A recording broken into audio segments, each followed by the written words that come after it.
బంగారం రేటు ఎక్కువ ఉండడం వల్ల మోసగాళ్ళు పెచ్చిరేగిపోతూ ఉన్నారు. మా దగ్గరికి చాలామంది వస్తూ ఉంటారు. పలానా దగ్గర పావు కేజీ బంగారం ఉంది, అర కేజీ బంగారం ఉంది, ఎలా తీసుకోవాలి, రేట్ ఎలాగుందని చెప్పి అడుగుతారు.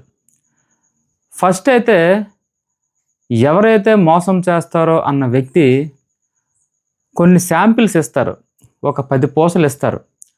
10 పూసలు అయితే మాత్రం బంగారమే ఇస్తారు. 24 క్యారెట్ ఇస్తారు. అంటే ట్రిబుల్ లైన్ బిస్కెట్ ఇస్తారు. 10 పూసలు ఎప్పుడైతే ఇస్తారో ఏదో టచ్ షాప్కో లేకపోతే మాలాంటి దుకాణాల దగ్గరికి వచ్చి టెస్ట్ చేయించుకుంటారు, ఇది బంగారమా కాదని. అది బంగారం అని మేము చెప్తాం. అయితే పావు కేజీ అయితే ఎలా తీసుకోవాలి, అర కేజీ అయితే ఎలా తీసుకోవాలి, సగం రేటుకే వస్తుంది, బాగుంటుంది కదా అని చెప్పి ఇవన్నీ అడుగుతారు. అడిగిన తర్వాత ఎవరైతే మోసపోతాడో ఆ వ్యక్తి ఒక కారులోనో లేకపోతే ఇంకెందులో ఎక్కడో వదలకి పిలుస్తారు.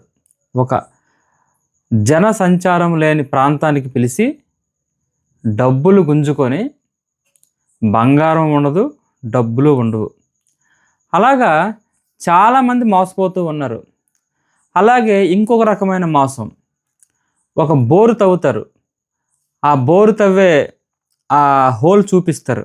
చూపించి ఇలాగ మాకు బోరు తవ్విన దీంట్లో ఒక విగ్రహం వచ్చింది, లేకపోతే ఒక ఆంజనేయ స్వామి గద వచ్చింది, ఏదో కొత్త కొత్త రకమైన మోసాలకి తెర లేపడానికి చెప్తూ ఉంటారు.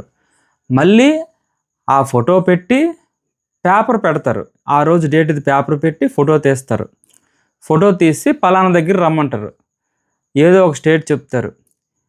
మన వాళ్ళు మోసపోవలసిన వాళ్ళు ఏం చేస్తారంటే డబ్బులు పట్టుకొని బేరం ఆడుకొని వెళ్ళిపోతారు. అక్కడ నీట్గా డబ్బులు తీసుకొని వాళ్ళే పోలీసుల్లాగా వచ్చి బెదిరించి వెళ్ళిపోతారు. అందుకే బంగారము ఎవరు కూడా తక్కువ రేటుకి అమ్మరు. ఇప్పుడు దొంగ పనులు చేసుకున్న వాళ్ళు ఏం చేస్తున్నారంటే బంగారం బ్యాంకుల్లో పద్దు పెట్టుకుంటున్నారు. ఎవరి దగ్గరికి అమ్మడం గట్రా రావట్లేదు. ఎవరు ఈ ప్రపంచంలో తెలివి తక్కువలు ఎవ్వరూ లేరు. మోసపోయినోడే తెలివి తక్కువవాడు.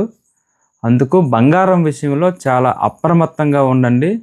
ఎవరి దగ్గర పావు కేజీ ఉంది, అర కేజీ ఉంది, దుబాయ్ నుంచి బిస్కెట్లు వచ్చాయి, లేకపోతే మా ఇల్లు పునాదులు తవ్వేటప్పుడు కొన్ని వస్తువులు దొరికాయి పురాతనమైనవి, అవి బంగారమే అని చెప్పి చాలామంది మోసం చేయడానికి చూస్తూ ఉంటారు. మనమైతే మోసపోకూడదు. ఫస్ట్ శాంపిల్ అయితే ఏదైతే ఇస్తారో ఆ శాంపిల్ మాత్రం బంగారమే ఉంటుంది. తర్వాత అయితే మాత్రం అది బంగారం కాదు కదా, 1% కూడా అందులో బంగారం ఉండదు, పూర్తిగా ఇత్తడే ఇస్తారు. ఉదాహరణకు ఇది ఒక దేవుడి విగ్రహం అనుకుందాం. ఈ విగ్రహాన్ని వాట్సాప్లో పెడతారు. ఆ రోజు పేపర్ కటింగ్ తీసి డేట్ వేసి వాట్సాప్లో పెడతారు. మా దగ్గర ఇలాగా పలానా పావు కేజీ, అర కేజీ, కేజీయో 2 కేజీలో చెప్తారు. ఇలా విగ్రహం ఉంది, మీరు కావాలంటే బ్యాక్ సైడ్ డ్రిల్ వేసుకొని మీరు చూడొచ్చు. చూసిన తర్వాత అది బంగారం అయితేనే మీరు మళ్ళీ డబ్బులు పట్టుకొని రండి అని చెప్పి ఎవరైతే ఈ మోసం చేస్తారో వాళ్ళకి చెప్తారు, కస్టమర్కి. ఆ కస్టమరు వెళ్ళే ముందు ఇదిగోండి ఇలాంటి పేపర్ ఒకటి ఉంటుంది. ఇదిగోండి ఈ పేపర్లోని బంగారం గొండ ఇందులో వేస్తారు. గొండ వేసి కస్టమర్ రాకముందు ఇలా మడత పెట్టేసి ఇలా ఉంచుతారు.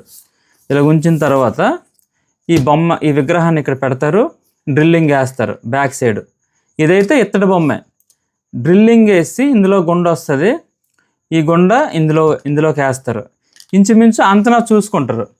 ఒక 10 సెకండ్లు 20 సెకండ్లు డ్రిల్ చేస్తే ఎంత వస్తుంది, 1 గ్రామ్ వచ్చింది అనుకోండి, ఇందులో ఒక 2 గ్రాముల బంగారం ఆల్రెడీ ఇందులో గుండ ఉంచుతారు. వాళ్ళు ప్యూర్ బంగారం ఉంచుతారు. అప్పుడు డ్రిల్లింగ్ వేసిన గుండ ఇక్కడ పడుతుంది. ఈ లోపల ఉన్న గుండ లోపల ఉంటుంది. ఈ పేపర్ తీసి ఇలా వేరే పేపర్ మీద ఇలా దులుపుతారు. ఇలా దులిపి అప్పుడు ఏమవుద్దంటే ఈ ఇత్తడి బొమ్మ డ్రిల్లింగ్ పడిన పౌడరు ఈ లోపల ఉన్న 24 క్యారెట్ పౌడర్ని కలుపుతారు. ఇది ఒక 2 గ్రాములు ఉందనుకోండి, ఇది 1 గ్రాము ఉంటుంది. 3 గ్రాములు అయితే అప్పుడు ఎంత వస్తుంది టచ్? అది 24 కదా, 24 2 గ్రాములు, ఇదో గ్రామ్ అంటే 0, 60 70 ఇలాగ వస్తుంది టచ్. ఈ గుండ మీరు తీసుకెళ్ళిపోండి, టచ్ పెట్టుకొని మాకు డబ్బులు ఇవ్వండి, అడ్వాన్స్ ఇవ్వండి, మళ్ళీ మీరు రండి అని చెప్పి వాళ్ళు చెప్తారు. వీళ్ళు ఏం చేస్తారు, ఈ గుండ తీసుకొచ్చి కరిగేసి టచ్ పెడతారు. టచ్ పెడితే 60 70 50 ఎంతో వస్తుంది. అప్పుడు ఏం చేస్తారు, ఆ బొమ్మ ఎన్ని కేజీలు ముందే బొమ్మని వెయిట్ వేయిస్తారు. ఒక 3 కేజీలు ఉందనుకోండి, హాఫ్ అమౌంట్, కేజీ ఎంత ఉంది, 1,20,00,000 అంటే 60 లక్షలు, 3 6 18, 1,80,00,000 ఇస్తే మీకు ఈ విగ్రహం ఇచ్చేస్తామని చెప్పి చెప్తారు. ఎందుకంటే ఈ శాంపుల్ వీళ్ళ దగ్గర, గోల్డ్ శాంపుల్ వీళ్ళ దగ్గర ఉంటుంది కదా, కనుక ఈజీగా మోసపోతారు. అయితే 1,80,00,000 పట్టుకొని ఒక జనసంచారం లేని ప్లేస్కి వెళ్తారు. వాళ్ళు కూడా వస్తారు, మధ్య తావలోని డబ్బులు లాక్కొని జాగ్రత్తగా మర్యాద చేసి పంపించేస్తారు. అందుకని ఎవరు విగ్రహాలు ఉన్నాయన్నా, లేదు మా దగ్గర పురాతనమైన వస్తువులు ఉన్నాయన్నా బంగారం అని చెప్పి మీరు వెళ్ళకండి. వెళితే మాత్రం ఖచ్చితంగా మోసపోతాము, ప్రాణాలు కూడా పోయే అవకాశం కూడా ఉంది. బంగారం విషయంలో ఎవ్వరు చెప్పిన మాటలు వినకండి. ఎవరు కూడా తక్కువ రేటుకి ఎవ్వరు బంగారం ఇవ్వరు. ఇప్పుడు చాలామందికి బంగారం ఎలాగ అమ్మాలో తెలుసు, ఎక్కడికి వెళ్ళాలో తెలుసు, అన్నీ తెలిసిన వాళ్ళే ఉన్నారు తప్ప తెలివి తక్కువ ఎవ్వరూ లేరు. దయచేసి ఇలాంటి విగ్రహాలు, పాత వస్తువులు, ఈ దండలు ఉన్నాయని చెప్పి ఇలాంటివి ఏవి కూడా మోసపోకండి. మీకు ఎవరైనా చెప్పినా సరే దానికోసం పట్టించుకోకండి, వేరే వాళ్ళ సలహా కూడా చేయకండి. దయచేసి ఈ వీడియో నచ్చితే మీరు లైక్ చేయండి, షేర్ చేయండి, సబ్స్క్రైబ్ చేయండి.